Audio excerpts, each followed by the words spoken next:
Buenas noches, estamos aquí desde Castelldefels in Fumanchu Connection y vamos a conectar directamente con la granja.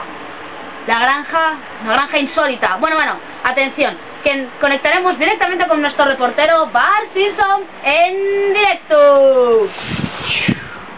Hola, ¿qué pasa? Muchas gracias por la conexión. A ver, pues veréis, aquí tenemos a la vaca y al toro, todos chulos ellos. Bueno, y nosotros tenemos de su ternerita, posición clásica, misionero. Luego tenemos a la familia fea, parejita cerda, la mujer dominante. Y luego nos encontramos a las yeguas. Como no teníamos machos caballos, las juntamos a las dos. Y luego tenemos aquí un conjunto de 5, vaya pedazo de orgía.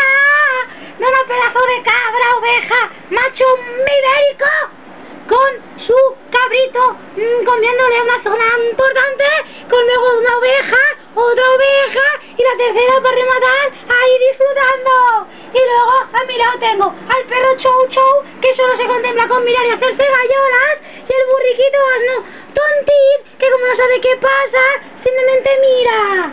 Y gracias, y hasta otra. ¿Cuánto ha durado esto? No, mano.